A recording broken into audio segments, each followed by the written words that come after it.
जय श्री कृष्णा भक्तों, आप सभी को वैकुंठ चतुर्दशी की हार्दिक शुभकामनाएं। आज हम जानेंगे वैकुंठ चतुर्दशी पूजा और मुहूर्त, महत्व एवं कथा के बारे में। चलिए शुरू करते हैं। वैकुंठ चतुर्दशी पूजा और मुहूर्त।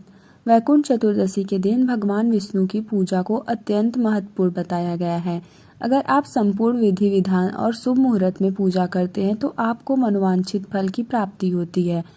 अपने समस्त कार्यों की सिद्धि के लिए आप भगवान विष्णु के सहस्त्र नाम की पूजा के साथ रुद्राभिषेक भी जरूर करवाएं। वैकुंठ चतुर्दशी का महत्व और मणिकर्णिका स्नान। कार्तिक माह के शुक्ल पक्ष की चतुर्दशी को पड़ने वाला यह त्योहार शैव और वैष्णव दोनों के लिए समान रूप से पवित्र माना जाता है। इस दिन दोनों भगवानों की पूजा कर उनका आशीर्वाद लिया जाता है। वैकुंठ चतुर्दशी का पर्व ऋषिकेश, गया, वाराणसी सहित देश भर में बड़ी ही हर्षोल्लास के साथ मनाया जाता है। विद्वान ज्योतिषियों के अनुसार इस दिन व्रत और पूजा पाठ करने से भक्तों की समस्त मनोकामनाएं पूर्ण होती हैं और मृत्यु के पश्चात वैकुंठ लोक की प्राप्ति होती है। वैकुंठ चतुर्दशी पर निशिता मुहूर्त के दौरान भगवान विष्णु की पूजा की जाती है, जो मध्य रात्रि का समय होता है। इस दिन भगवान विष्णु के 1000 नाम विष्णु सहस्त्र नाम का पाठ करते हुए श्री हरि विष्णु को 1000 कमल चढ़ाते हैं।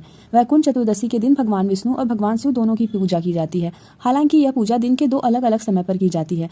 भगवान विष्णु के भक्त निशिता मुहूर्त में पूजा करना पसंद करते हैं, जो मध्य रात्रि के, जबकि भगवान शिव के भक्त अरुणोदय मुहूर्त में पूजा करना पसंद करते हैं। सूर्योदय से पहले का समय होता है। शिव भक्तों के लिए वाराणसी मणिकर्णिका घाट पर अरुणोदय के दौरान सुबह का स्नान बहुत महत्वपूर्ण है और इस दिन की पवित्र डुबकी को कार्तिक चतुर्दशी पर मणिकर्णिका स्नान के रूप में जाना जाता है। इस दिन भगवान विष्णु और शिव की पूजा को अत्यंत महत्वपूर्ण बताया गया है, इसलिए आपको मुहूर्त का विशेष ध्यान रखना होगा। आइए वैकुंठ चतुर्दशी के मुहूर्त और तिथि के बारे में जानते हैं। वैकुंठ चतुर्दशी को कैसे करें पूजन। वैकुंठ चतुर्दशी के पूजा करने के लिए आपको वैदिक विधि का ध्यान रखना आवश्यक है। वैकुंठ चतुर्दशी के इस पवित्र दिन पर आप ब्रह्म मुहूर्त उठकर स्नान करें। इसके बाद आप व्रत का संकल्प लें। दिन भर में आप थोड़ा बहुत फलाहार कर सकते हैं। इसके अलावा किसी भी प्रकार के अन्न का सेवन न करें। इसके बाद रात के समय निशिता मुहूर्त में श्री हरि विष्णु की कमल के फूलों से पूजा करें। पूजा करने के लिए आप इस मंत्र का उच्चारण करें। विनायो हरि पूजाम तु कुर्यादम रुद्रस्य चार्चनम वृथा तस्य भवेत् पूजा सत्यमेत्वचे मम। इस दिन अपने निकट के किसी विष्णु अथवा शिव मंदिर में जाकर वहां भगवान को फल, फूल, माला, धूप, दीपक आदि समर्पित करें। अपनी श्रद्धा के अनुसार उनके मंत्र का जप करें अथवा भगवान विष्णु के महामंत्र ओम नमो भगवते वासुदेवाय तथा भगवान शिव के महामंत्र ओम नमः शिवाय का जप अधिकाधिक जप करें। पूजा के बाद यथाशक्ति दान पुण्य आदि दें और भगवान से मनोकामना पूर्ति का वरदान मांगे। रात को श्री हरि विष्णु की पूजा के पश्चात दूसरे दिन सुबह अरुणोदय मुहूर्त में भगवान शिव की पूजा करें। पूजा के बाद ब्राह्मणों को भोजन करवाने के बाद उपवास खोलें। वैकुंठ चतुर्दशी का यह पवित्र व्रत शैवों व वैष्णवों की पारस्परिक एकता का प्रतीक माना गया है। कार्तिक मास की पूर्णिमा को हमारे धर्म में पवित्र तिथि माना गया है। धार्मिक ग्रंथों के अनुसार सृष्टि रचयिता भगवान ब्रह्मा, श्री हरि विष्णु, देवादिदेव भगवान शंकर आदि ने इस तिथि को परम पुण्यदायी बताया है। इस पवित्र दिन पर गंगा स्नान और शाम के समय दीपदान करने को विशेष महत्वपूर्ण बताया गया है। आइए जानते हैं वैकुंठ चतुर्दशी को पूजा के क्या लाभ होते हैं। पूजा करने के लाभ। पुराणों में वर्णित कथाओं के अनुसार इस दिन दान और जप करने से 10 यज्ञों के समान फल प्राप्त होता है। इस दिन यदि कृतिका नक्षत्र हो तो यह महाकार्तिकी होती है।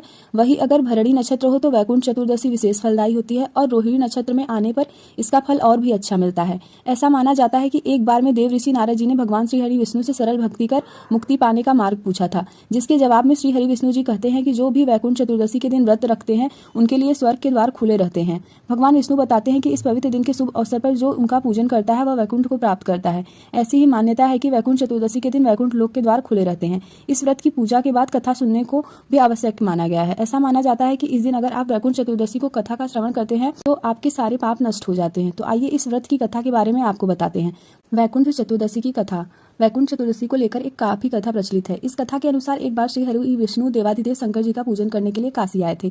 यहाँ मणिकर्णिका घाट पर स्नान कर उन्होंने 1000 स्वर्ण कमल पुष्प से भगवान शंकर के पूजन का संकल्प लिया। भगवान विष्णु जब श्री विश्वनाथ जी के मंदिर में पूजन करने लगे तो शिव जी ने भगवान विष्णु की भक्ति की परीक्षा लेने के लिए उद्देश्य से 1 कमल पुष्प कम कर दिया। भगवान विष्णु ने 1000 पुष्प कमल भेंट करने का संकल्प लिया था। जब उन्होंने देखा कि 1 कमल कम हो गया है तो वे विचलित हो उठे। तभी उन्होंने सोचा कि मेरी आंखें भी तो कमल पुष्प के ही समान है, इसलिए मुझे कमल नयन और पुंडरीकाक्ष के नाम से भी जाना जाता है। इस विचार के बाद भगवान श्री हरि विष्णु अपनी कमल समान आंख चढ़ाने के लिए प्रस्तुत हुए। भगवान विष्णु की इस अगाध भक्ति से भगवान शिव प्रसन्न हो गए। वह तुरंत ही वहां पर प्रकट हुए और श्री हरि विष्णु से बोले, हे विष्णु, तुम्हारे समान इस पूरे संसार में दूसरा कोई मेरा भक्त नहीं है, इसलिए आज मैं तुम्हें वचन देता हूँ कि इस दिन जो तुम्हारी पूजा करेगा वह वैकुंठ लोक को प्राप्त करेगा। आज का दिन वैकुंठ चतुर्दशी के नाम से जाना जाएगा। इसके अलावा भगवान शिव ने प्रसन्न होकर श्री हरि विष्णु को करोड़ों सूर्य की कांति तेज के समान वाला सुदर्शन चक्र प्रदान किया।